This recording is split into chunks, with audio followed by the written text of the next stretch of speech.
When you want to edit a station, you go to the station page from the wheel menu or via the dashboard. You need editing privileges to edit programs. Mobile Manager does not provide editing privileges. The Station Edit button can be found in the top right corner of each station frame. The Parameters tab is displayed first when the Edit button is clicked. This is the basic station data.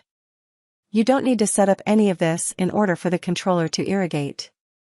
The long station name and description are for display and reference on the web only.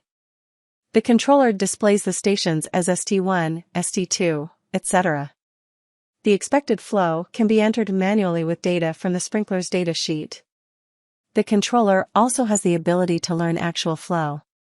Please see the controller manual for more information. When finished with editing, just close the dialog window as changes are saved automatically. If you want to prepare the station for automated program setup, you can enter landscape and sprinkler information. The basic landscape tab is about the landscape.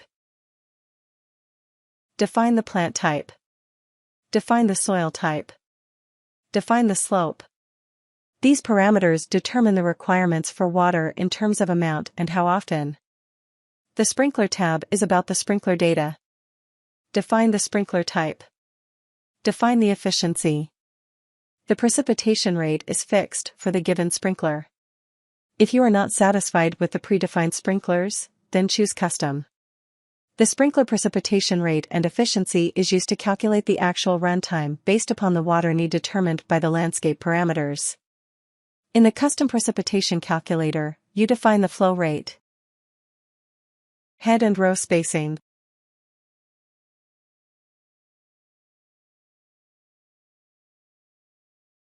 and arc. Precipitation rate is then calculated.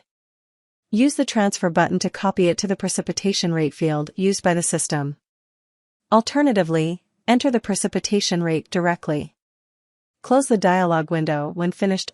All changes are saved automatically. Remember to synchronize any changes. Syncing is covered in another video.